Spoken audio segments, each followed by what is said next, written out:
I have been recently replaying Helminth Wukong again, and I have been enjoying myself, and that inspired me to make our Wukong in Warframe incredibly good. We have two, well technically three builds for you guys: survivability, insane damage numbers, sort of nuking, all of that, and a couple of changes at the end. So stick by the video and let's quickly hop into it. Wukong is one of the most versatile Warframes in the game, and that's why I love him a lot, and decided might as well make a refreshed build on him. Because of the exalted weapon changes now being able to equip arcanes, that has changed up the playstyle of Wukong a little bit. So as I mentioned earlier, we have three builds. We're going to be covering the abilities, the passive, everything, but before that we gotta look at the fashion frame. This is what it looks like, this is what I'm using, the colors and everything else. I do think that maybe he deserves a little bit of a better skin than he has. I do like the skin, but I'm saying it could be a little bit better. But what's going to be incredibly good is you guys pressing that bell subscribe icon. Be ready, because the 25th there's going to be many uploads and there's going to be live streams as well. So clicking those two buttons is going to be incredibly helpful, and I'm going to be incredibly thankful. Also, comment down below on what you think of the looks and also of the Wukong build when we get to it. Now, before we get into anything, the passive, let's start off with that. First of all, he can avoid death 3 times. He will become invulnerable for 2 seconds and restore 50% of his HP. Now, every time you get yourself, killed, you are going to get one of a couple of buffs. So you can get Primal Forces, which is going to increase your elemental damage. We have Heavenly Cloak, which is going to make you invisible for 30 seconds. We have Cosmic Armor, which is going to make you invulnerable for 30 seconds. Really good. And then we have Monkey Luck, which is going to give you extra loot on enemies killed, and Sly Alchemy orbs are gonna be 4 times more effective for 60 seconds.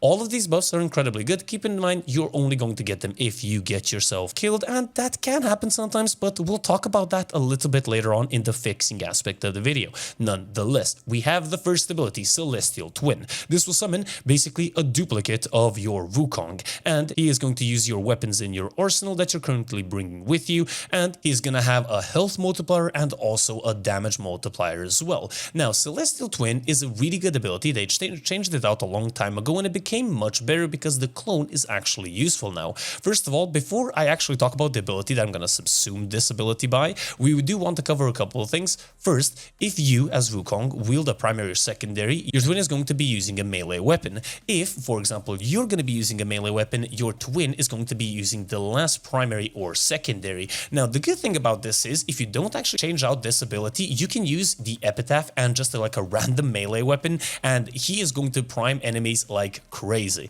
But if you use your fourth ability, he is also going to be using his Iron Staff. Nonetheless, too much talking for ability that we're going to be switching out for a Helminth ability, and that ability is going to be, well, first of all, the first build, Roar. Roar is incredibly good, increasing the damage of your weapons and increasing the power of your abilities, which is going to be incredibly good for this Warframe. And the second ability, of course, if you want those massive red crits that you saw at the beginning, you want to use Wrathful Advance. I do prefer using Wrathful Advance more than I do Roar, but I want to cover both of them for you guys. And now move on to the second ability, one of the best abilities, Cloud Walker. This is going to turn you into a cloud, and you are going to be able to travel very, very fast. You're going to get 300% movement speed, which can be increased with movement speed and sprint speed mods like Rush, for example, which is going to be very nice. And keep in mind, you do become invulnerable. It cleanses you of all status effects, and you gain a percentage health back per meter traveled, which is very, very good. You can combine this with your first ability, and then your clone is also going to go inside of this form, but as I said, we're not utilizing our first ability, so that doesn't really matter. Keeping in mind that enemies that when you pop out of the cloud are going to be open to finishers and are going to be stunned as well for 2 seconds, which is going to be a small little AoE, which is going to be very nice. And then we have our third ability, Defy. First of all, you and or your clone, if he's active or you even have him, are gonna go into this pose sort of, and then you're gonna absorb all of the incoming damage and then gain a maximum of 1500 armor, which is going to be very good. Combined with the build, you have around 90% damage reduction, which is going to be very nice. But as I said, we'll talk about that in just a little bit. Nonetheless, you're going to be dishing out damage in an AoE around you with your Iron Staff. It is dependent on your power strength, the damage you absorbed, and also your mods on your Iron Staff, but you're not going to be utilizing this ability for damage, mostly for survivability.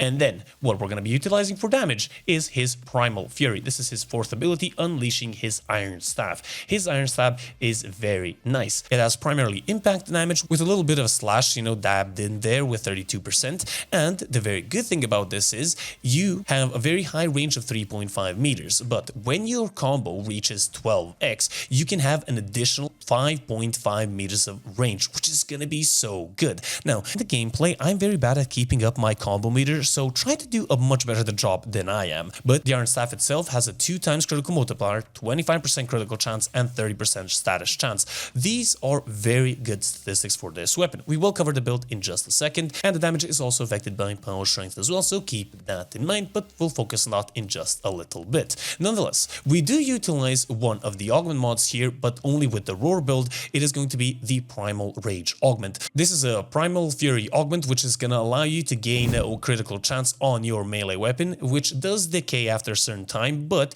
this goes up to 150% maximum, and this is going to be pretty good because it's going to give you orange crits on your Roar build, which in and of itself is not the worst thing in the world, even though the damage numbers are a little bit lower. But enough of actually talking about the builds, let's actually check them out. First of all, we have the Roar build. We have Steel Charge in the Aura slot, we have Umbral Intensify and Umbral Fiber as well. We have Prime Continuity, Equilibrium, Primal Rage as we mentioned earlier, Archon Intensify, Blind Rage, and Narrow Minded, alongside Mult Augmented and Arcane Fury, and Handspring as well. Now, why Handspring instead of Prime Sure-Footed? First of all, just to showcase that Handspring is incredibly good and you don't need Prime Sure-Footed, but Prime Sure-Footed, if you have it, you can place it on here, so don't worry about that. But you want to talk about the big boy damage build, and that is going to be the Wrathful Advanced build. Now, this is the build up on screen. The only thing that changed out here is we're not utilizing the augment anymore, but we're utilizing Constitution. Now, this is going to give us extra duration and extra knockdown recoveries, so you're going to recover even faster. So this is going to be that extra special little icing on the cake.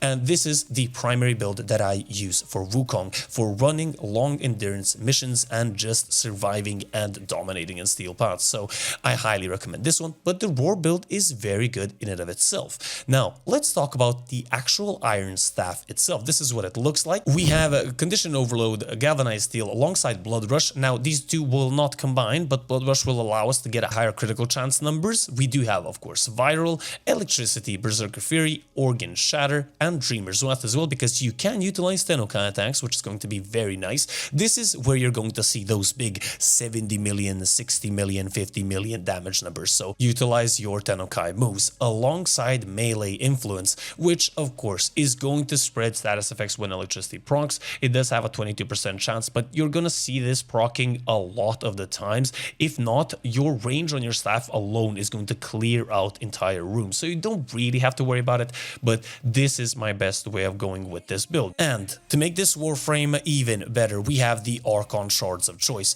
We have 3 Tau Forged, the red ones, giving us increased critical damage on our melee weapons. We also have a blue Tau Forged one giving us 75 energy and a normal yellow one for casting speed. You can't put in a Tau Forged one, and I do think in this case it is actually going to be even better, but I honestly didn't have the Archon Shards to spare because I'm already working on something else. But nonetheless, I recommend you do. The Focus Cool of choice is going to be incredibly good and a must-have. It is going to be Nermon. Power Spike is going to keep your combo counter up instead of fully making it disappear, which is going to be very good. And then Opening Slam, if you slam from your operator into your Warframe, you're going to get an increased chance of getting combo, which is going to be very good because you want your combo to be as high as possible throughout your gameplay. But what weapons do we utilize? Well, I do highly recommend you building yourself a primer, and the primer of my choice, and bar none, no other, comes even and close is going to be the Epitaph with Corrosive and Heat. This is the one that I utilize. We do have Secondary Encumbered here. We have Magnetic as well. We have Radiation. We have a lot of status effects here. And Secondary Encumber is going to proc even random ones, which is going to be even better for your Condition Overload damage. Other than that, I would recommend the New Core as well. This is my New Core build. This is what it looks like.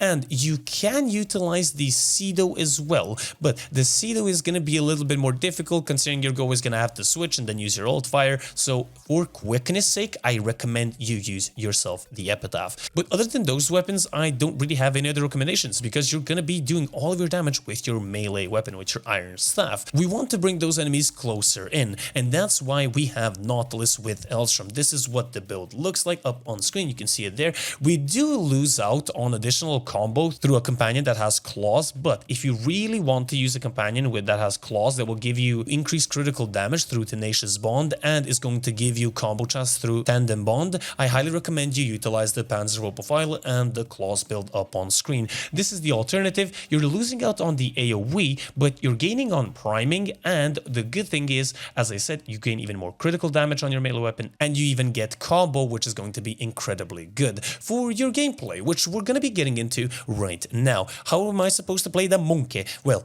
pretty plain and simple. Activate your first ability, whatever it is, and then you have to activate your fourth ability, smack a couple of enemies, get yourself enough energy to activate Defy, absorb damage, get your maximum 1500 armor. If you get hit by slash and or heat, toxin procs, and or your health gets really low, activate your cloud and just disappear. And then you just utilize your Iron Staff for killing even more enemies. And that's pretty much it. That's how this Warframe is supposed to function. Now, the third build, I left it here because this is my third build for this Warframe. This is my Spy Wukong. Why did I leave it here? Because this is not really that important, but this is my dedicated spy and also weekly Ayatan treasure hunt build. You can do spy missions and you can do capture alongside, as I mentioned, the weekly Ayatan treasure hunt with this Warframe incredibly easily. So this is my third random build. Hope you guys enjoy it. And now there is one thing about Wukong that is going to be incredibly good in the future. So health and armor tanking in Warframe is very, very iffy at best. Now utilizing brief respite and shield gating is going to be much better. Thank God they have been talking about reworking health and armor in the future,